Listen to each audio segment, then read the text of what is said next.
Hey everyone, this is Michael again, and welcome to the Monday Night Raw review. Monday Night Raw tonight was from the Rogers Place in Edmonton, Canada. And the show just ended. And Monday Night Raw tonight, I thought the show was okay. Wasn't the best, wasn't great or perfect, but it was just okay. But tonight on the show, we saw Bianca Belair. She ended up taking on Iyo Sky. Seth Rollins took on Rey Mysterio, which, how many times have we seen that match under Vince McMahon's administration? How many times have we seen Seth Rollins and Rey Mysterio go at it, when it was in Vince McMahon's administration? Then we saw Johnny Gargano and Kevin Owens. They teamed up to take on the Alpha Academy in, of course, a tag team match. Otis and Chad Gable. And we also saw Sami Zayn versus AJ Styles. And in the main event, it was Matt Riddle versus Damian Priest.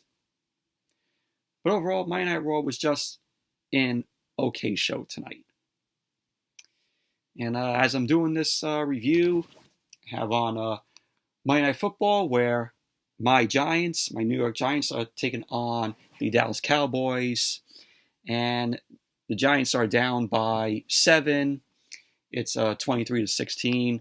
3 minutes left of the fourth quarter. So if the Giants lose, this will be their first loss. They won the last 2 games. So who knows? Keeping watch of this and reviewing Monday Night Raw. But before I start the review, if you guys haven't checked out my previous videos, did a vlog from AEW Grand Slam last Wednesday. So if you haven't seen my vlog of that, definitely go check it out. Also reviewed the 1973 film Badlands, which stars Martin Sheen and Sissy Spacek. So check out my review of that. And also check out my review that I posted yesterday of me reviewing the Lost Boys, the Zavi Ultimate Collector's Edition 4K Steelbook of that film. One of my favorite vampire films.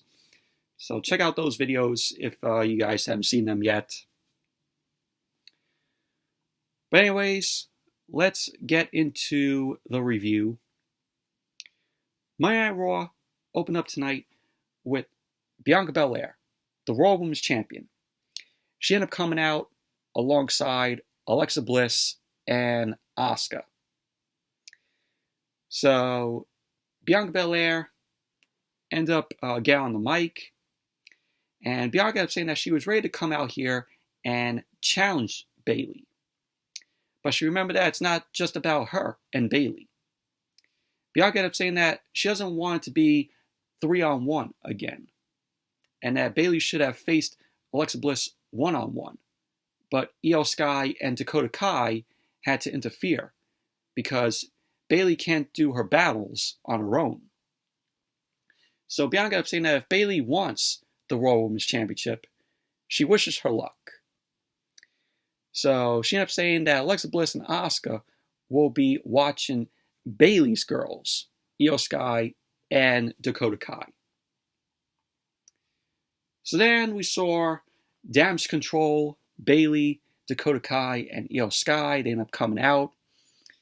Bayley got on the mic, and she ended up saying that Bianca has been groomed to be in her position, and that she was handpicked and trained to be in this position. Bayley ended up saying to Bianca that she had to work at it on her own to get there. Bayley ended up saying that she has wanted this since she was 12 years old. She ended up saying that she wanted to take over WWE.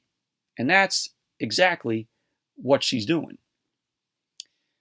So Bayley ended up saying that Bianca brags about all she's done, but she was handpicked and chosen.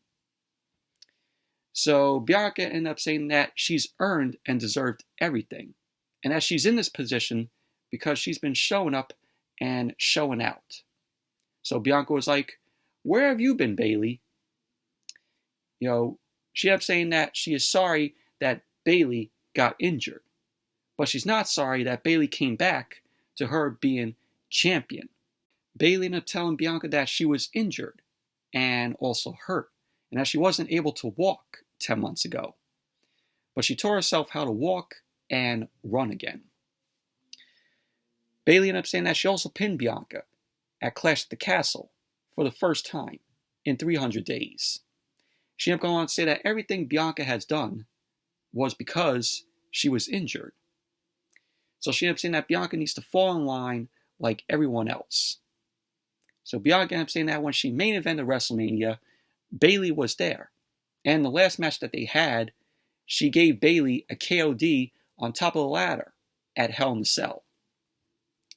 So Bayley was like, I've heard enough. She ended up saying that she doesn't want to talk about the past and that she's tired of Bianca running her mouth. So Bayley had an idea. She ended up telling Bianca that at Extreme Rules, she feels like winning the Raw Women's Championship in a ladder match. So Bianca ended up telling Bayley she can consider the ante up, and that since she can't have Bayley, she'll get extreme with her girl, Iyo Sky. So Bianca Belair got in Sky's face, and we had Alexa Bliss and Asuka, Bayley and Dakota Kai. They all end up leaving the ring, which left Bianca and Iyo Sky in there. We had Bianca immediately drop-kicking Iyo Sky out of the ring. And that was when Monday Night Raw went to commercial. But we got our stipulation for the Raw Women's Championship match at Extreme Rules. It's going to be a ladder match. Bayley versus Bianca Belair. It's going to be Bayley's moment at Extreme Rules. Bayley's going to be winning the Raw Women's Championship at Extreme Rules. So all of Damage Control will have titles around them. You know, Dakota Kai, Iyo Sky, they have the Women's Tag Team Champions, and Bayley will have the Raw Women's Championship around her. So Damage Control is going to have all the gold. That's my prediction. I know that's going to happen. We all know that's possibly going to happen. So it was Bianca Belair versus Iyo Sky. This match was very meh, in my opinion. And the Giants game just ended. 23-16, Giants lost, so now they're 2-1.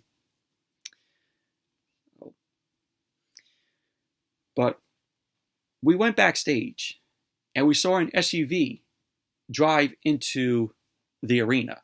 And we saw Sami Zayn and Solo Sikoa end up getting out of it. They walked into the arena. And then we went back to the match. We saw Iyo Sky end up reversing a whip on Bianca Belair. Bianca ended up dropping Sky on the apron and pulled her into the ring. Bianca ended up taking Sky down with a waistlock.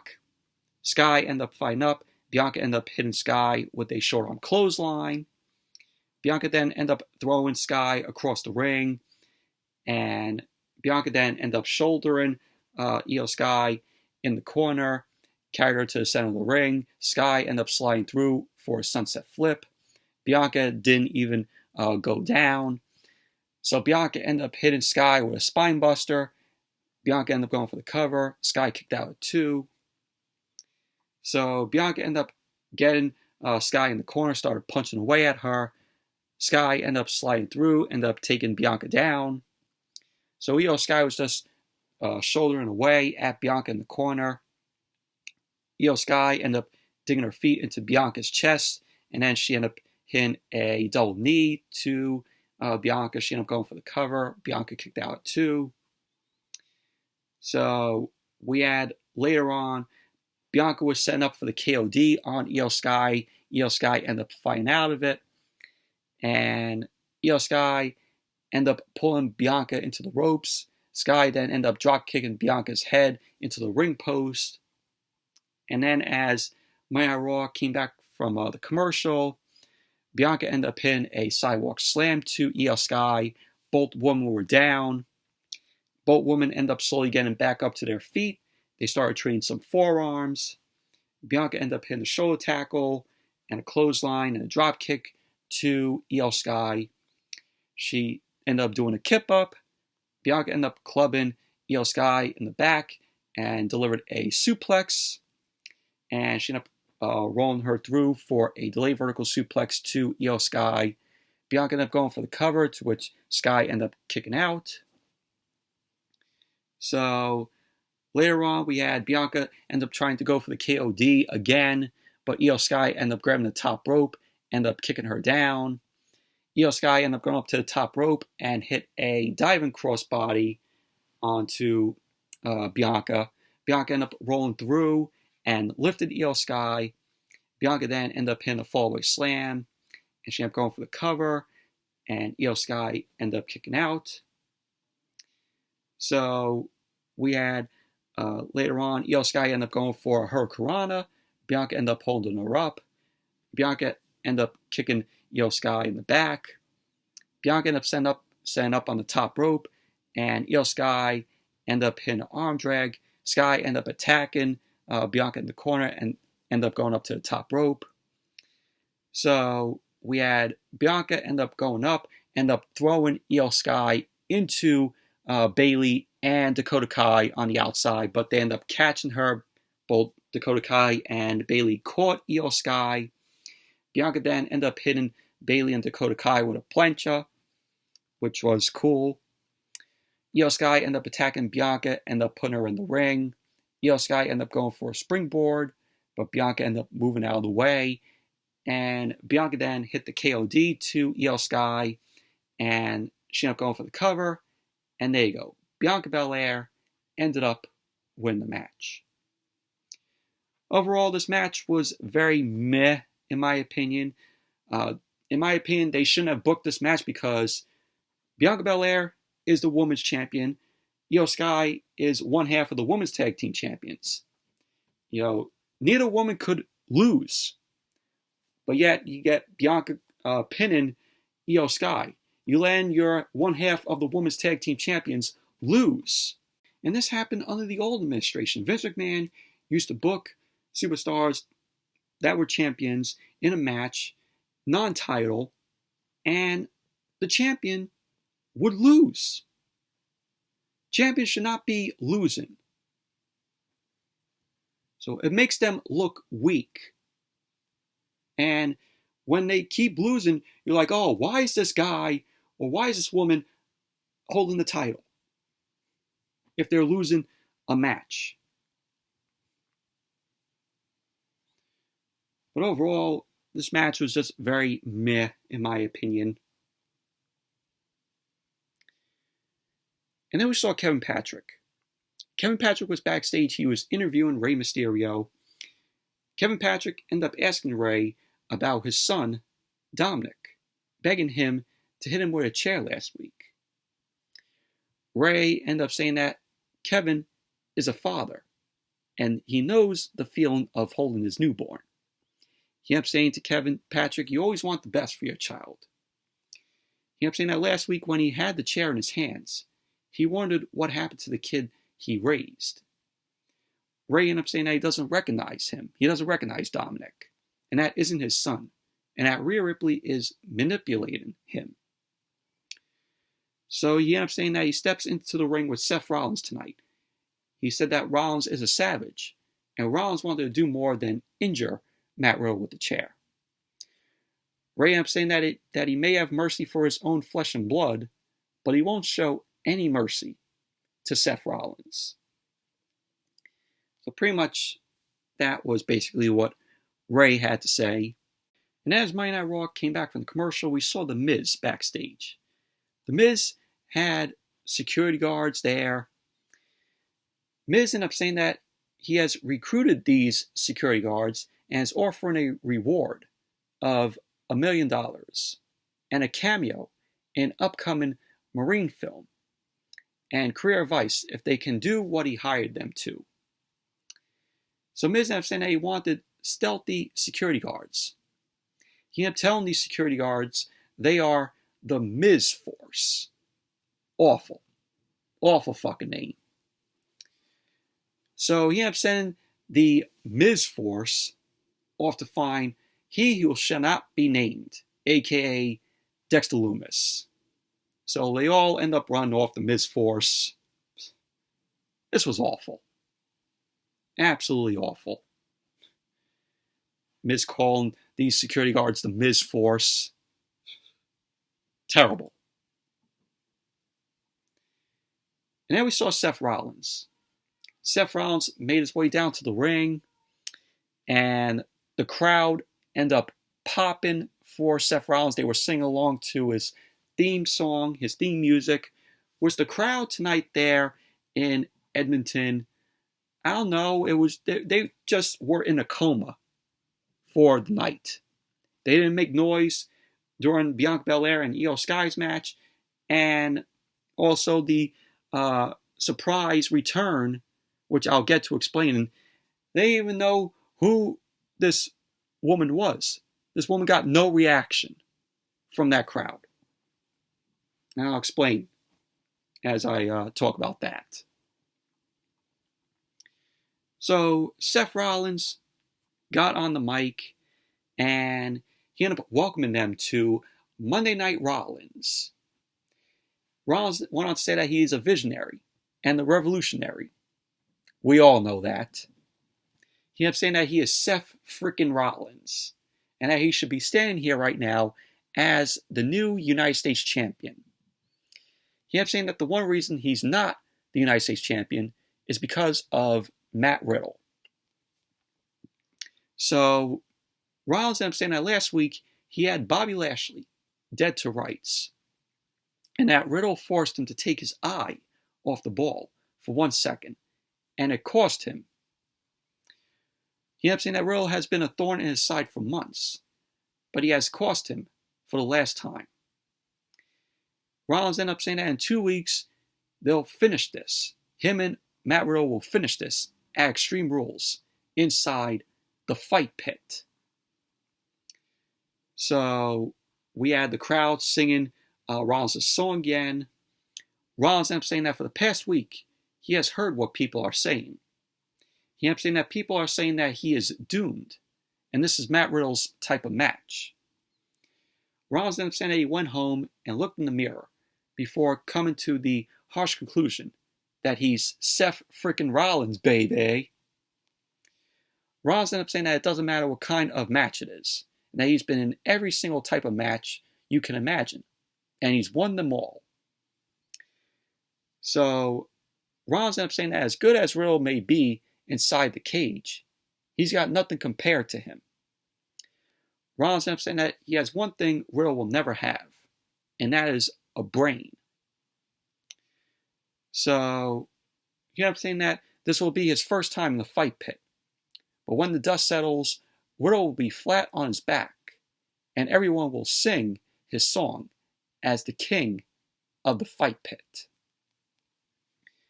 So Rollins ended up saying that he hopes Riddle is taking notes, because he's going to give the Father of the Year the type of beating he's afraid to give his son.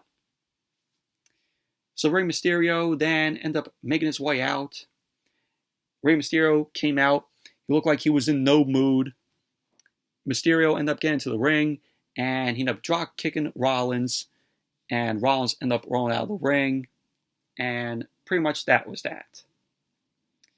So overall, this was, in my opinion, a good segment with Seth Rollins here. The crowd, loves to sing along to Seth Rollins' theme song. The crowd was hot, when he came out. So then we had the match, Seth Rollins versus Rey Mysterio, which this was a decent match here, but let's be honest, how many times have we seen Seth Rollins and Rey Mysterio go at it under Vince McMahon's administration? So Rollins was bleeding from his forehead.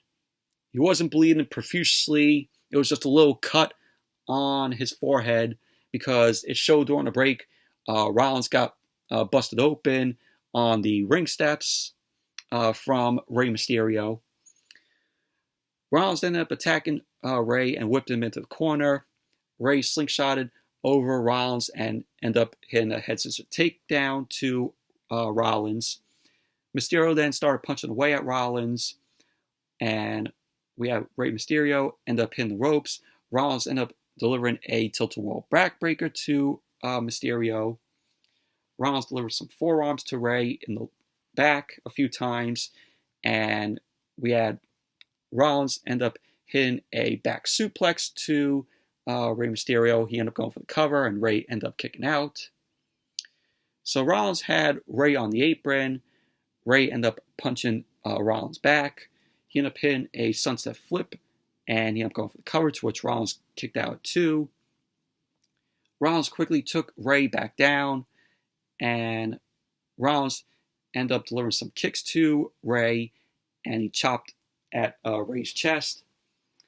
Rollins then ended up whipping Rey into the corner, ended up hitting a diving forearm. So Rollins ended up whipping Rey into the corner again, and he ended up running into a drop toe hold into the turnbuckles. Rey ended up hitting some punches to Rollins, ended up knocking him down. Rey ended up going for a springboard moonsault. Rollins ended up catching Rey, ended up hitting a gutbuster. So Rollins ended up sliding Rey chest first onto the floor. So all of a sudden, Dominic ended up walking out.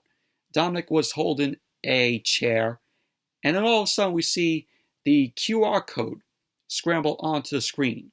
And, this is the whole White Rabbit thing. A lot of people are saying, oh, this could be Bray Wyatt.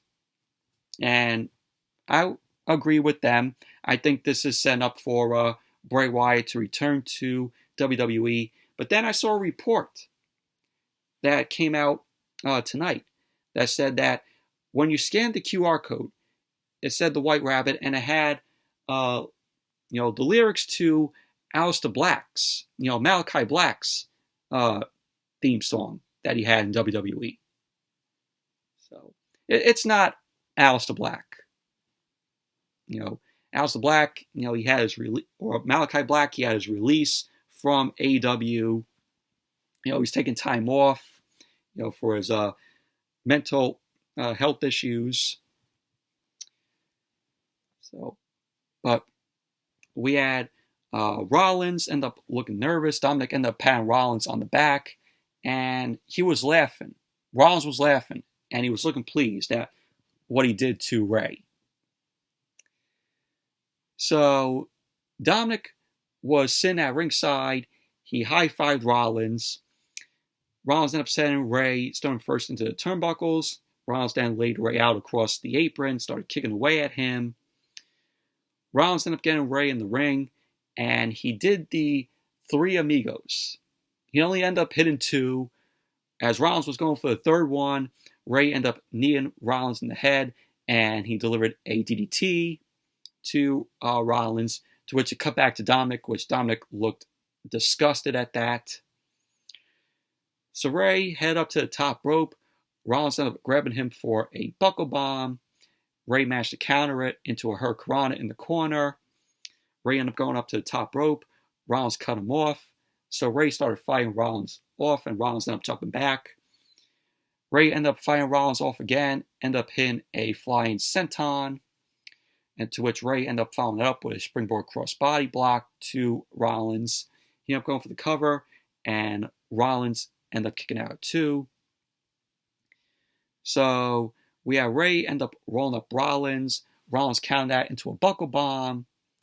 Rollins quickly hit the Falcon Arrow to Rey, and he ended up going for the cover, to which Rey ended up kicking out. Rollins ended up getting to his feet. He was sent up to hit the stomp to Rey, but Rey ended up fighting out of that. Rollins instead ended up going for the pedigree, and which Rey ended up fighting out of that also. Rey then hit the hurricanrana over the top rope. So Rey ended up hitting the ropes, and he ended up hitting a sliding splash to Rollins.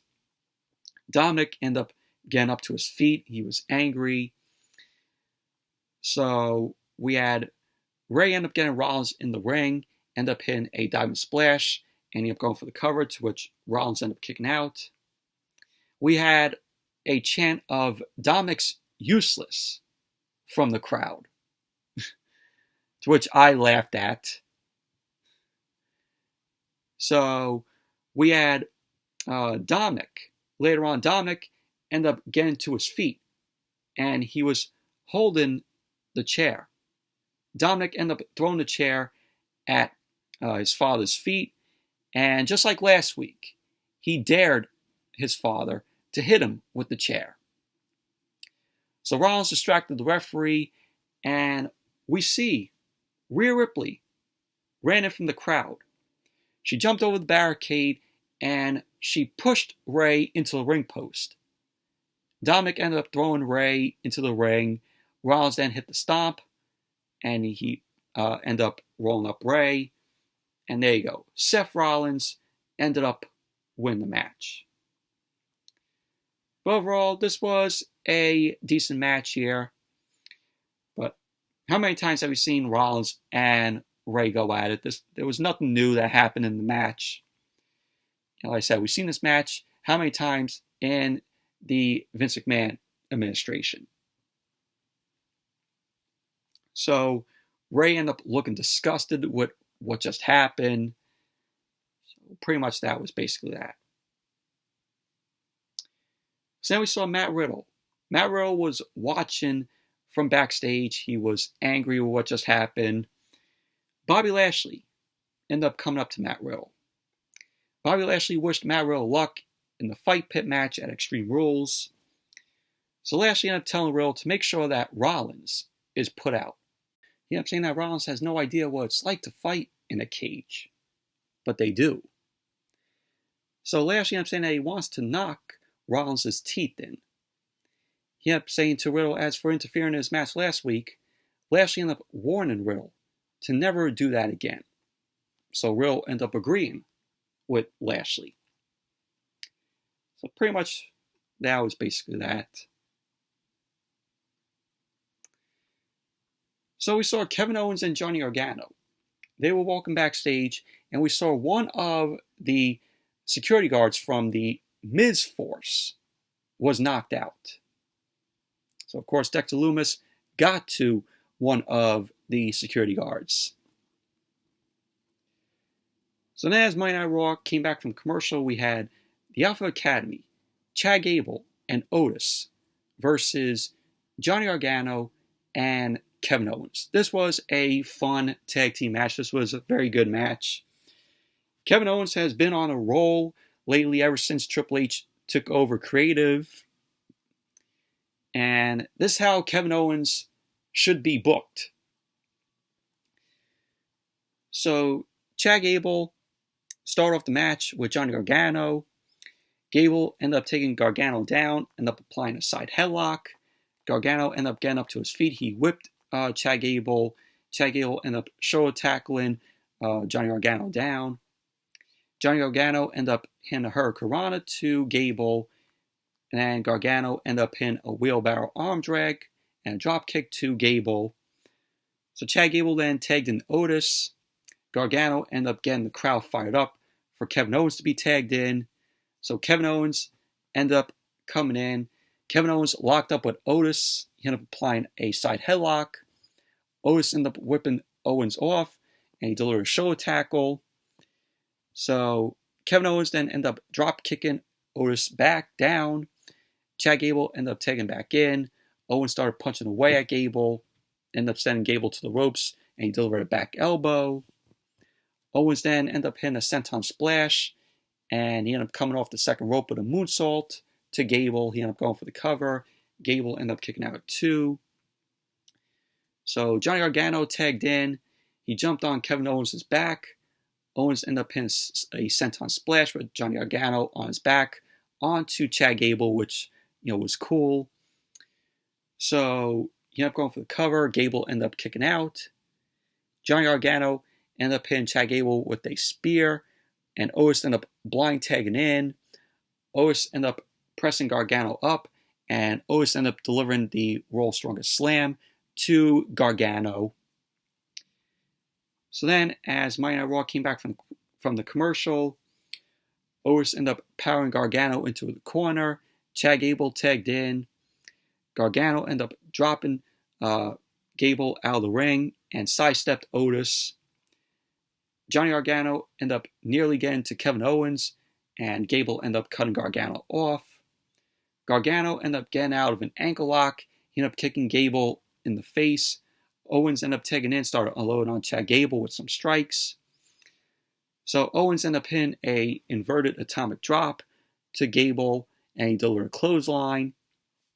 Owens ended up knocking Otis off the apron, and he ended up hitting Gable with another clothesline. And the crowd was fired up for Kevin Owens. The crowd there ended up giving Kevin Owens a great ovation. So Kevin Owens ended up telling Chad Gable to suck it. And then he ended up hitting a cannonball in the corner to Gable. Kevin Owens then delivered a pump handle neck breaker to Chad Gable. He ended up going for the cover, and Gable ended up kicking out at 2. Kevin Owens ended up going up to the top to deliver a swanton bomb, but Chad Gable ended up getting his knees up. Gable ended up going up to the top rope for a moonsault. He landed on his feet because Kevin Owens ended up moving out of the way. Chad Gable ended up blocking a super kick, and he ended up going for a German suplex, but Kevin Owens ended up getting out of that. Gable ended up getting out of the stunner, and Kevin Owens ended up coming right back and locked in the sharpshooter on Chad Gable. Otis ended up running in. He clotheslined Kevin Owens in the back of the head. And then Johnny Gargano ended up taking back in. He drop-kicked Otis off of the apron. Gable then grabbed Gargano. Owens ended up blind tagging in. Gargano ended up kicking Chad Gable. And Owens ended up following up with a swanton bomb. He ended up going for the cover. And Chad Gable ended up kicking out, which Kevin Owens couldn't believe that Gable ended up kicking out of that.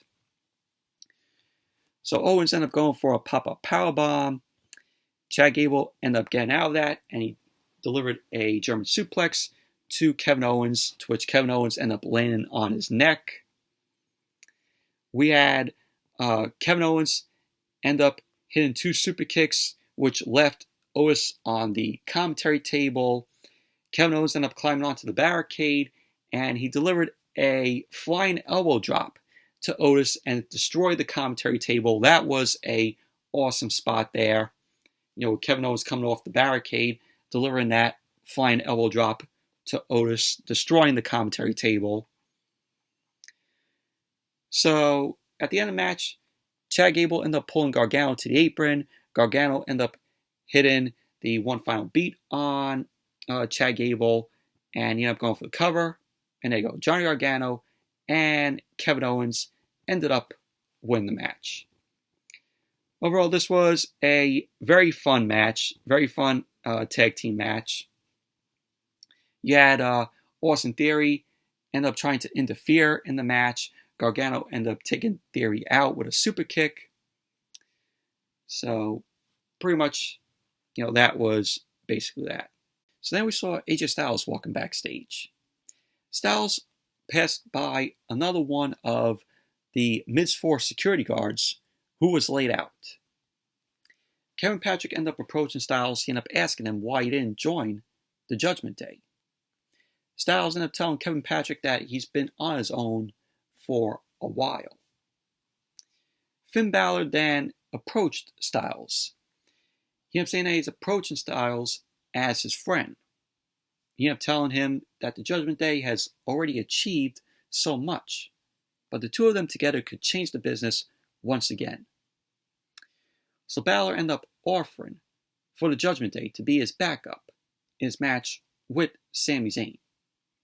Styles ended up declining because Balor wanted Styles there.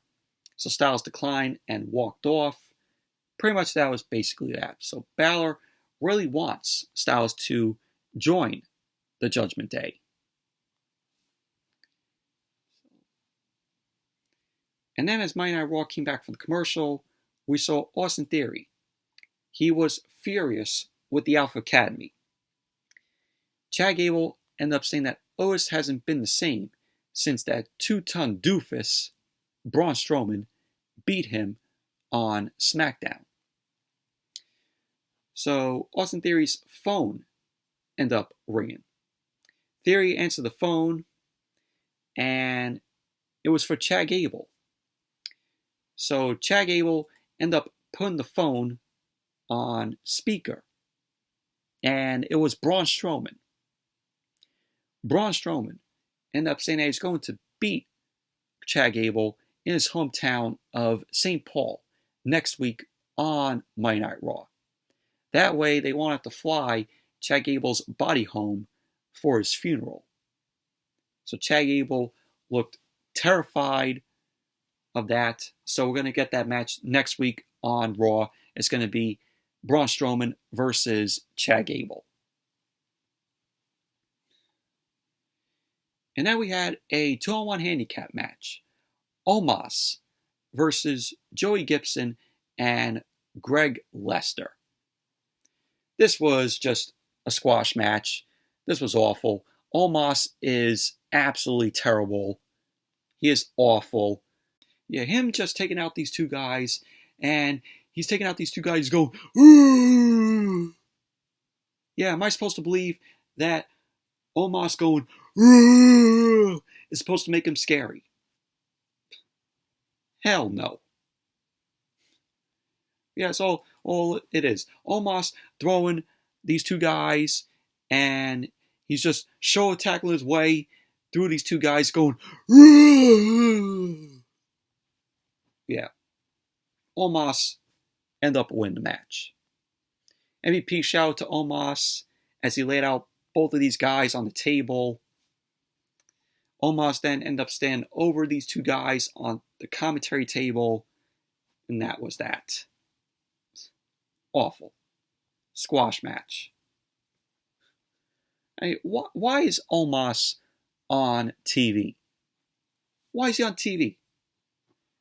And am I supposed to believe that him just going, "Ugh," that's supposed to make him scary? We're supposed to believe that makes Omos scary.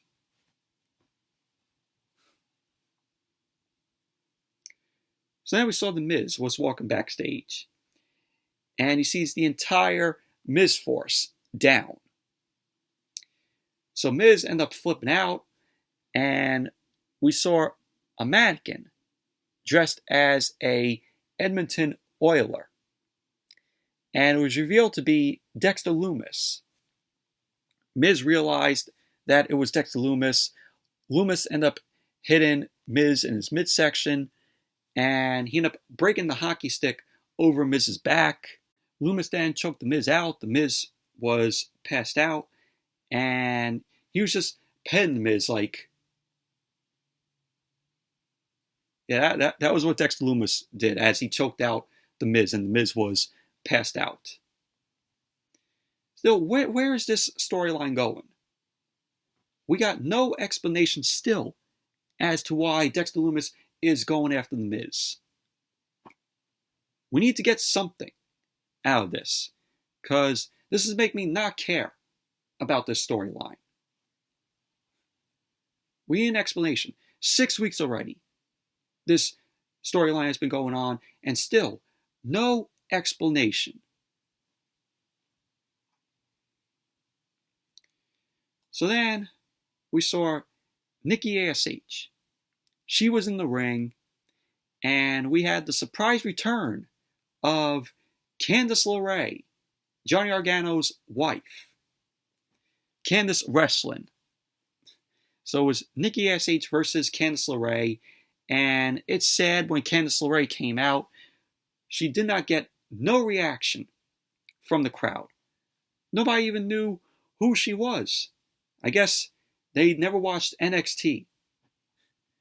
Because if this was in a big town of Chicago or LA or even here in New York, we would have popped for Candice LeRae.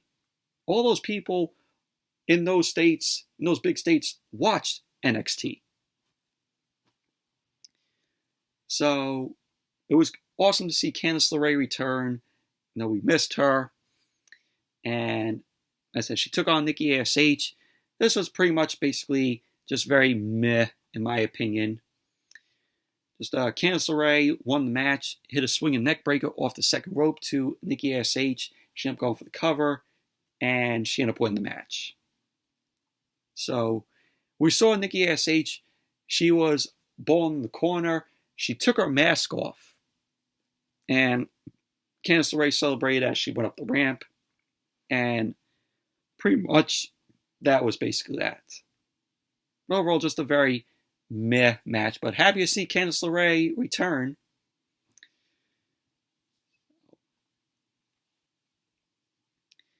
And then we saw Finn Balor. Finn Balor was talking with the Judgment Day backstage. Balor assured them that Styles will come around. So Kevin Patrick ended up approaching them. Kevin Patrick ended up asking Damian Priest if he'll be holding back on his former friend, Matt Riddle. So Rhea Ripley ended up asking, what is up with the dumbass questions?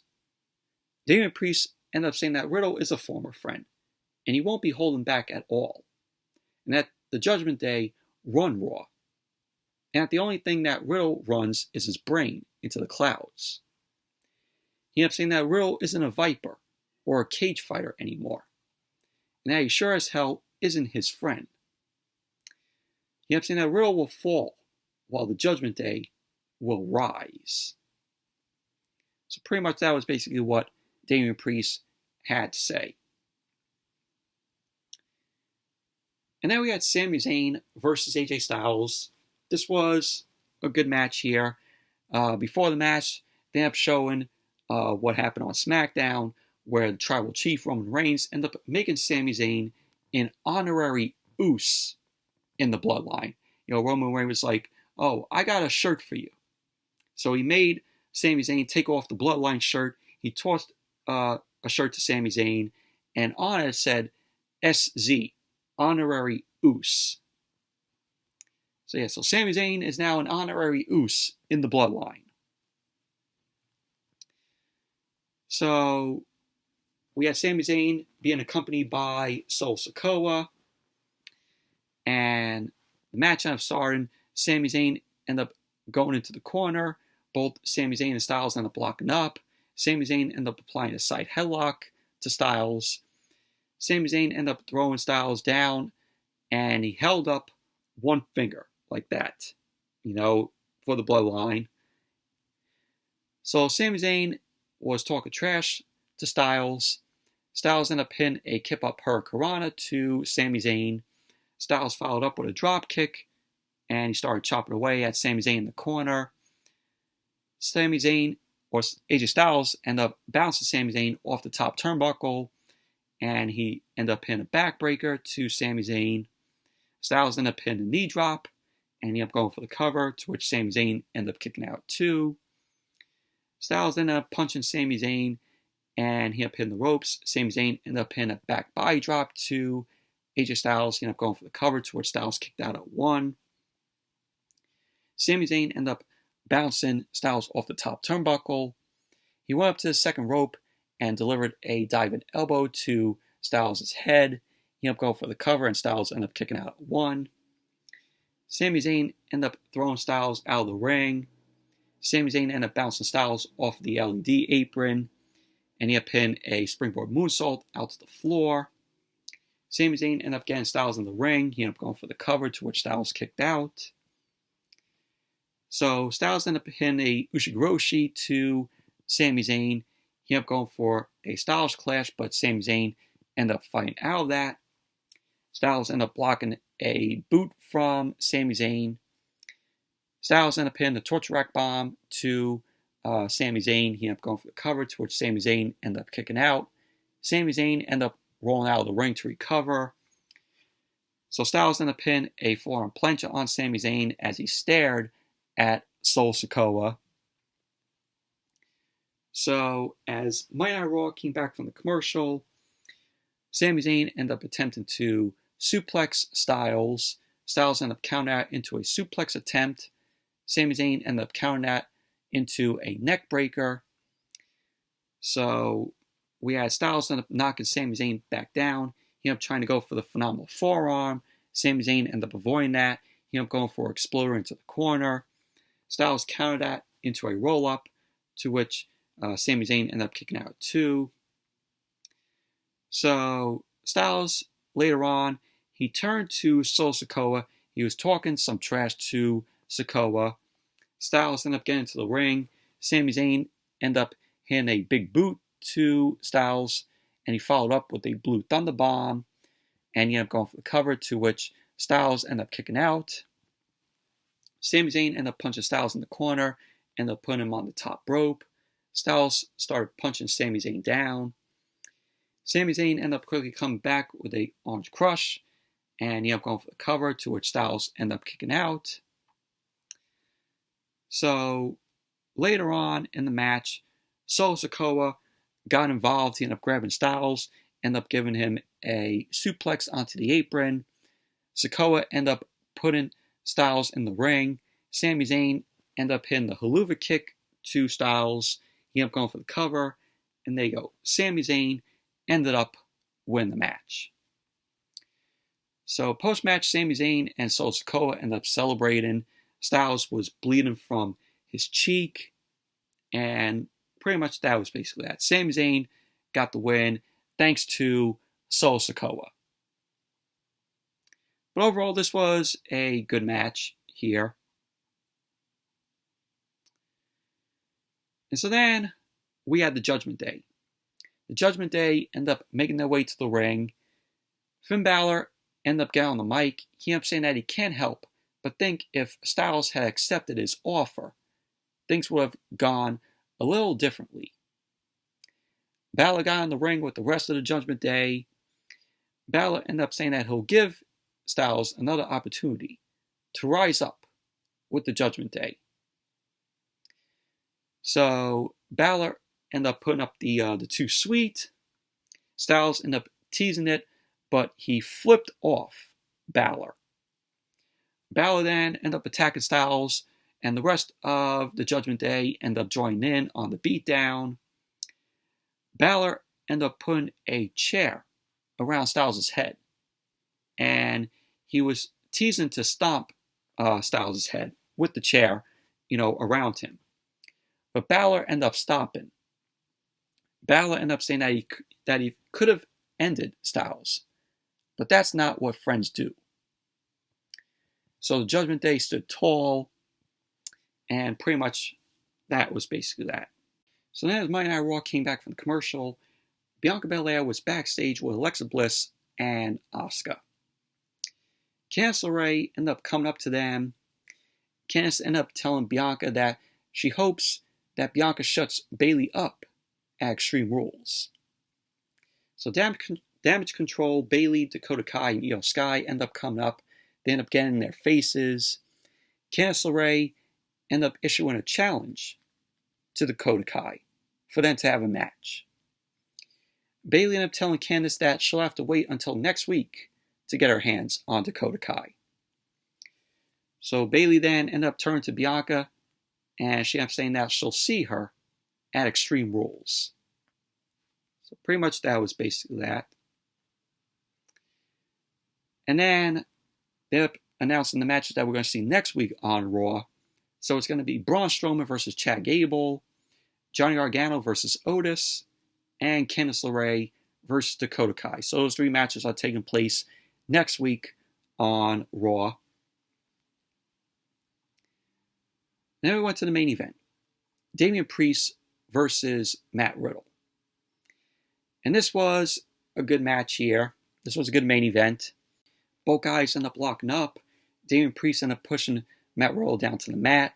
The two end up locking up again. Riddle locked in a sleeper, to which he eventually turned that into a Kimura. Priest ended up slamming Riddle down to the mat to break up the hold. Priest ended up tripping Riddle. Riddle ended up firing back with a Broton to Damian Priest. He ended up going for the cover. Priest ended up kicking out. Priest delivered a kick across Matt Riddle's face, and he whipped him into the corner. So Riddle ended up sending Damian Priest out of the ring. Priest ended up sending him back first into the barricade on the outside. He sent Matt Riddle back first into the barricade, which had to hurt Matt Riddle because he was screaming in pain. So then as Monday Night Raw came back from the commercial, we had Priest end up locking in a shoulder submission on Matt Riddle. Riddle ended up managing to escape out of that. He delivered some chops to Damian Priest. Riddle delivered a ripcord knee to Priest, which he followed up with a belly back suplex. And then he kicked Damian Priest's chest. So we had Riddle end up flying off the ropes, end up hitting a powerbomb and a knee to Damian Priest. He ended up going for the cover. Priest ended up kicking out. So we had Riddle end up ascending up to the top. Priest ended up pushing him off to the outside, and he ended up throwing Riddle into the barricade. So Monday Night Raw went to commercial. And as Monday Night Raw came back from the commercial, Riddle delivered a superplex to Damian Priest. He ended up going for the cover, and Priest ended up kicking out. Priest delivered some right hands to Riddle's midsection. Riddle came back and delivered a knee to Damian Priest's face. So Priest ended up getting Riddle up on his shoulders. Riddle managed to counter that into the bro down. He ended up going for the cover, and Damian Priest ended up kicking out. Priest then delivered a clothesline, and he ended up going for a cover, but Riddle ended up kicking out. Riddle then delivered a jumping knee to Priest. He rolled up Priest, and there you go. Matt Riddle ended up winning the match. Post-match, the Judgment Day ended up wasting no time. They ended up attacking Matt Riddle, and we had Damian Priest end up hitting Riddle with the Staff of Heaven. And then we had Edge end up returning. Edge ended up charging down to the ring, got a huge ovation. Edge ended up getting to the ring. He delivered a spear to Damian Priest. Edge then ended up staring erratically at Dominic. Rhea Ripley ended up pulling Dominic out of the ring. So then Edge hit the spear to Finn Balor. And Edge then got on the mic. He ended up saying that they have tried to finish him over and over again. You know, the Judgment Day tried to finish Edge. But Edge ended up saying that he always comes back. Edge ended up saying that even if it takes him 9 years, he comes back. He ended up saying tonight he got to come back in Edmonton, in his country. Edge ended up saying that he doesn't quit, and that he wants to challenge Finn Balor at Extreme Rules for the first time ever. And this match is going to be an I Quit match. So that was how Monday Night Raw went off the air. So it's going to be Edge versus Finn Balor in an I Quit match at Extreme Rules. Extreme Rules is shaped up to be a good show, a very entertaining show. But Monday Night Raw tonight, like I said, it was an okay show. Wasn't the best. Wasn't great or perfect. But nothing happened outside of Edge returning and CANDICE LERAE. But anyways, that's it for the Monday Night Raw review. Thank you all for watching. I hope you all enjoyed this review. Give the video a thumbs up, comment, subscribe, and I will see you all Wednesday night for AEW Dynamite. So, see you then.